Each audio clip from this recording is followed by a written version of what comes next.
क्या तुमने कभी गौर किया है, कुछ लोग बिना कुछ कहे ही अपने आसपास का माहौल बदल देते हैं। वे न चिल्लाते हैं, वे न किसी से मिन्नत करते हैं, वे बस खामोश हो जाते हैं और अचानक से हवा बदल जाती है। लोग बेचैन हो जाते हैं, लोग उन्हें खोजने लगते हैं और जो लोग हमेशा सोचते थे कि वे उन्हें बहुत अच्छी तरह से जानते हैं, अचानक समझते हैं कि दरअसल वे उनके बारे में कुछ भी नहीं जानते। सोचो, अगर तुम भी ऐसा करो तो, अगर तुम हर बात पर तुरंत प्रतिक्रिया देना बंद कर दो, अगर तुम झगड़े की जगह चुप्पी चुन लो, अगर तुम हर छोटी बात का जवाब देने के बजाय थोड़ा पीछे हट जाओ, तो क्या होगा? यही असली राज छुपा है। जब तुम हर समय उपलब्ध रहना छोड़ देते हो, भावनाओं में, शब्दों में, शरीर और मन दोनों से, तो लोगों के हाथ से तुम्हें नियंत्रित करने का साधन निकल जाता है, क्योंकि वे तुम्हें हमेशा तुम्हारी प्रतिक्रिया से पकड़ते आए हैं। कभी तुम्हारे गुस्से से, कभी तुम्हारी जल्दी जल्दी हाँ कह देने की आदत से, कभी तुम्हारे डर से। लेकिन जिस दिन तुमने ये डोरें काट दी, उस दिन खेल बदल जाता है और उसी दिन लोग यह महसूस करते हैं कि उन्होंने कभी तुम्हें समझा ही नहीं था। जब तुम अचानक अनुपलब्ध हो जाते हो, कौन घबराता है, कौन गुस्से से तिलमिला उठता है, कौन बार बार कोशिश करता है कि तुम्हें उकसाकर फिर से वही पुराना भाव निकाल ले। ये सब उनके बारे में बहुत कुछ बता देता है और तुम्हारे बारे में भी। सच तो यह है कि तुम अब तक अपनी ऊर्जा ऐसे लोगों पर खर्च करते आए हो जो उसके योग्य ही नहीं थे। तुम हर बार हाँ कहकर खुद को छोटा करते गए, हर बार तुरंत जवाब देकर अपनी शक्ति दूसरों के हाथों में सौंपते गए, हर बार भावनात्मक प्रतिक्रिया देकर अपना ही खून जलाते रहे। और दिन के अंत में तुम्हारे पास क्या बचता है? थकान, चिड़चिड़ापन और एक खालीपन जिसे तुम शब्दों में नहीं कह पाते। लेकिन मैं तुम्हें बताऊं, क्योंकि तुम उन लोगों के लिए बहुत ज्यादा उपलब्ध हो जिन्हें तुम्हारी खामोशी का एक पल भी नसीब नहीं होना चाहिए था। यह जो मैं कह रहा हूं, इसका अर्थ यह नहीं कि तुम दुनिया से मुंह मोड़ लो। इसका अर्थ यह है कि तुम पहले खुद को चुनो।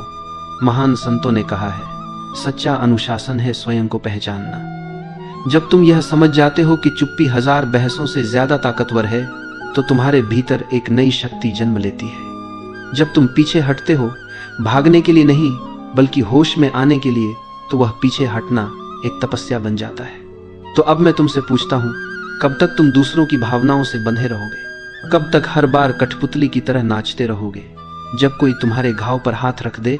क्या अब समय नहीं आ गया कि तुम उन डोरियों को काट दो, थोड़ा रहस्यमय बन जाओ? क्योंकि जिस दिन तुम हमेशा उपलब्ध रहना बंद कर दोगे, उसी दिन से सब कुछ बदलना शुरू हो जाएगा। बचपन से हमें यही सिखाया गया है, हमेशा हाँ बोलो, सबको खुश रखो, जल्दी जवाब दो, लोग नाराज न हो। और धीरे धीरे हमें यह भ्रम दे दिया गया कि हमारी कीमत सिर्फ इसी में है कि हम कितने उपलब्ध हैं। लेकिन असलियत बिल्कुल उल्टी है। बहुत अधिक उपलब्ध होना कोई पुण्य नहीं है, यह तो कैद खाना है। जितना तुम उपलब्ध होते हो, उतना ही तुम दूसरों के हाथों का खिलौना बन जाते हो। लोग तुम्हें एक बटन की तरह इस्तेमाल करते हैं। जब ध्यान चाहिए तुम्हें दबा देते हैं, जब दिल बहलाना है तुम्हें ढूंढ लेते हैं, जब उन्हें सहारा चाहिए तुम्हें याद कर लेते हैं, और काम पूरा होते ही तुम्हें किनारे रख देते हैं। कितनी बार तुमने सिर्फ इसलिए मुस्कुराया क्योंकि तुम ना कह नहीं पाए? कितनी बार तुमने थकान के बावजूद जवाब दिया क्योंकि डर था कि कोई नाराज न हो जाए? कितनी बार तुमने अपनी सच्ची भावना छुपा ली सिर्फ इसलिए कि कोई तुम्हें ठुकरा न दे? यही है आत्मत्याग, यही है खुद से धोखा, और यही है वह जाल जिसमें आज ज्यादातर लोग फंसे हुए हैं। यहां तक कि हमारी ऊर्जा भी असीमित नहीं है। हर हाँ, हर प्रतिक्रिया हमारे भीतर से कुछ निकाल ले जाती है, और जब यही ऊर्जा बार बार व्यर्थ खर्च हो जाती है तो हम खोखले हो जाते हैं। लोगों को तुम्हारी परवाह नहीं है, उन्हें सिर्फ तुम्हारी उपयोगिता चाहिए, तुम्हारा साथ, तुम्हारा सहारा, तुम्हारी संवेदना, बस उतनी देर तक जब तक उन्हें जरूरत है। लेकिन जिस दिन तुम सीमाएं खींचते हो, जिस दिन तुम कहना शुरू करते हो बस अब और नहीं, उसी दिन वे लोग तुम्हें बदला हुआ, अजीब और ठंडा कहने लगते हैं। असल में तुम नहीं बदले, बस अब तुम उनके लिए उपयोगी नहीं रहे। और यही है सबसे बड़ा सच, जितना तुम उपलब्ध रहोगे उतना ही तुम्हारी कीमत गिरती जाएगी। क्योंकि जो चीज हर वक्त मिल जाए वह रद्दी कागज बन जाती है, किसी के लिए मूल्यवान नहीं रहती। किसी चीज की इज्जत तब होती है जब उसे पाने के लिए मेहनत करनी पड़े, और तुम जब हर समय मौजूद हो तो कोई तुम्हारी कीमत क्यों मानेगा। तो अब तुम सोचो, तुम्हारा समय किसे देना चाहिए? तुम्हारा ध्यान, तुम्हारी उपस्थिति, तुम्हारी सुनवाई किसे सच में इसके योग्य मानते हो? और उससे भी ज्यादा जरूरी सवाल है, कौन तुम्हारी अनुपस्थिति का हकदार है? लेकिन इस सवाल का जवाब देने से पहले हमें समझना होगा कि हम इतने जल्दी प्रतिक्रिया क्यों दे देते हैं। हम हर बार क्यों झुक जाते हैं? हमारे भीतर यह तुरंत उत्तर देने की आदत क्यों बैठी हुई है? इसके पीछे है हमारी ऊर्जा। कार्ल यूंग ने कहा था, मनुष्य का मन कोई मशीन नहीं है, यह एक ऊर्जा तंत्र है। हर विचार, हर भावना, हर प्रतिक्रिया हमारी आंतरिक ऊर्जा का एक हिस्सा खा जाती है। अब सवाल यह है, क्या तुम तय करते हो कि तुम्हारी ऊर्जा कहां खर्च हो, या फिर दुनिया तय कर लेती है? जब तुम किसी की बेकार सी आलोचना का जवाब देने लगते हो, जब तुम किसी की उकसाहट पर तुरंत फट पड़ते हो, जब तुम उन लोगों को खुश करने में लगे रहते हो जो तुम्हें कोई कद्र ही नहीं देते, तो दरअसल तुम अपनी जीवन ऊर्जा वहीं लुटा रहे हो जहां से तुम्हें कुछ वापस नहीं मिलने वाला। यूंग ने कहा था, जिसका तुम विरोध करते हो वह और मजबूत होता जाता है। सोचो, जब भी तुम बार बार प्रतिक्रिया करते हो, तुम उसी जाल में फंसते जाते हो। यही वजह है कि बहुत से लोग हमेशा थके हारे रहते हैं। वे कमजोर नहीं होते, बस उनकी ऊर्जा गलत जगह पर बह रही होती है। और जब इंसान लगातार थका हुआ रहता है तो वह असुरक्षित हो जाता है। याद रखो, थका हुआ इंसान शेर नहीं होता, वह शिकार बन जाता है। ऐसे लोग तुरंत पहचान लिए जाते हैं जो तुम्हारी थकान, तुम्हारी बेचैनी, तुम्हारी हर बात पर प्रतिक्रिया देने की आदत का फायदा उठाते हैं। वे जानते हैं कि तुम हर बात पर जवाब दोगे। वे जानते हैं कि तुम्हें ना कहना नहीं आता। वे जानते हैं कि तुम सबका बोझ उठाते रहोगे, और इसलिए वे तुम्हारे कंधों पर अपना बोझ उठाते डाल देते हैं। लेकिन यूंग ने यह भी कहा, सच्चा मन वही है जो ऊर्जा को भीतर बचा कर रख सके। इसका मतलब है, न कहना सीखो बिना अपराध बोध के, चुप रहना सीखो बिना डर के, देखना सीखो प्रतिक्रिया देने से पहले, क्योंकि असली ताकत प्रतिक्रिया में नहीं है, बल्कि सही समय पर सही कदम उठाने में है। कितनी बार तुम पूरी रात सो नहीं पाए किसी अधूरी बातचीत को सोचते हुए? कितनी बार तुम घंटों ये सोचते रहे, मुझे क्या कहना चाहिए था, उसने ऐसा क्यों कहा, मैंने जवाब क्यों नहीं दिया? यह सब ऊर्जा का रिसाव है।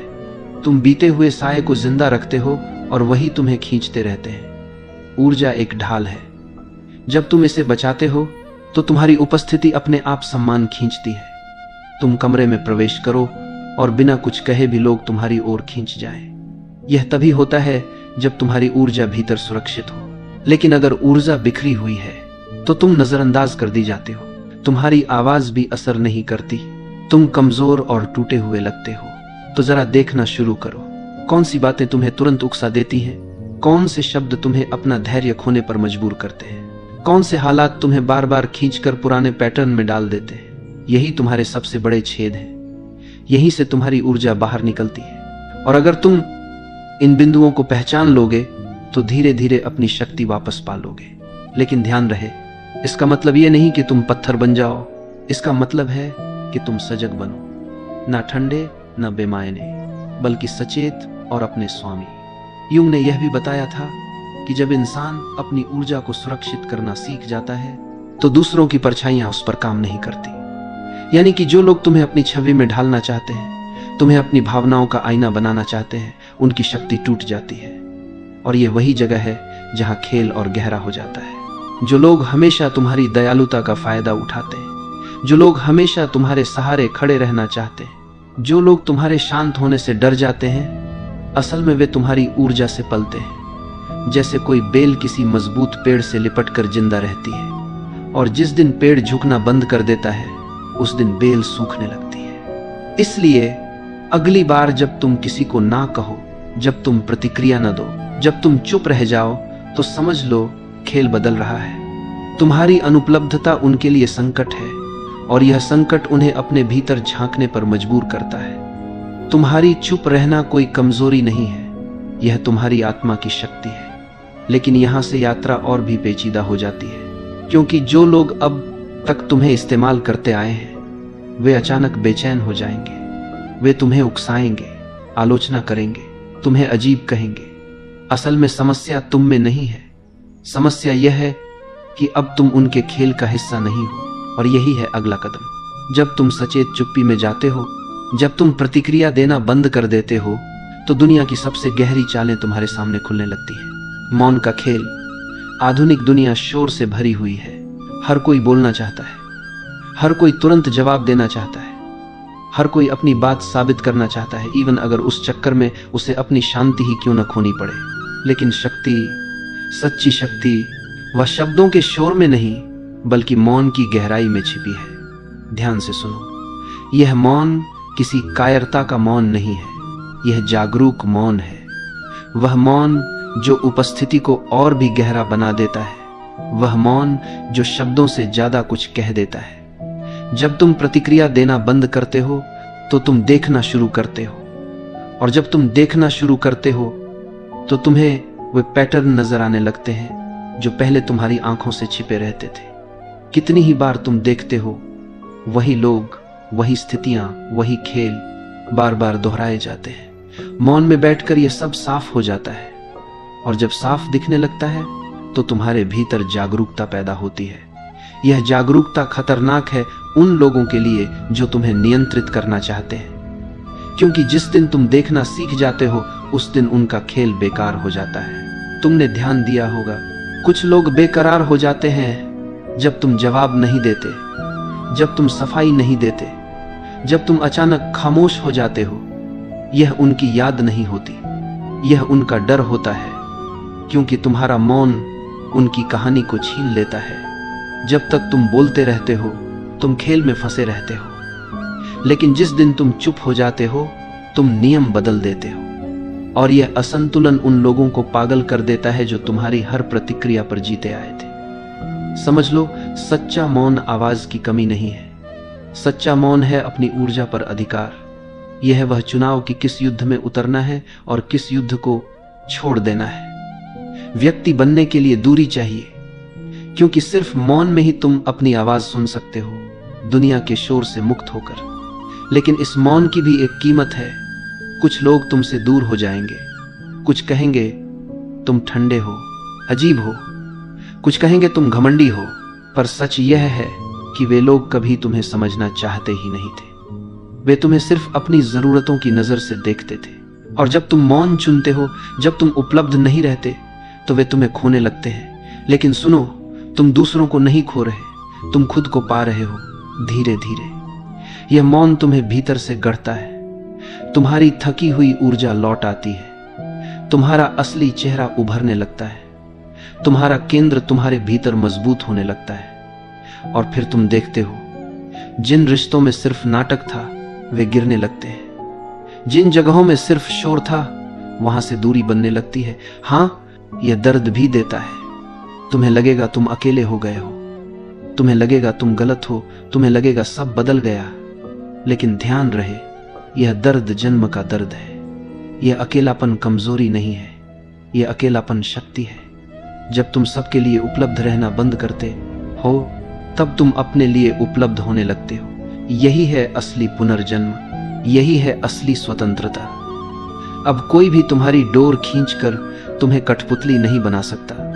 अब कोई भी तुम्हारे घाव को कुरेद कर तुम्हें नचाना नहीं जानता, क्योंकि अब तुम मौन में टिके हो, और यह मौन ही तुम्हारी सबसे बड़ी ढाल है। और अंत में याद रखो यह सत्य, जब तुम हर किसी के लिए उपलब्ध रहते हो तुम सस्ता हो जाते हो। जब तुम मौन चुनते हो तुम अनमोल हो जाते हो। दुनिया में हर चीज जिसकी भरमार हो जाती है उसकी कीमत गिर जाती है, और जो दुर्लभ होता है वह सम्मान पाता है। तो अपने मौन को दुर्लभ बनाओ, अपनी उपस्थिति को कीमती बनाओ, अपनी ऊर्जा को बचाओ, क्योंकि यही है जीवन का सबसे बड़ा अनुशासन, और यही है तुम्हारी असली आजादी।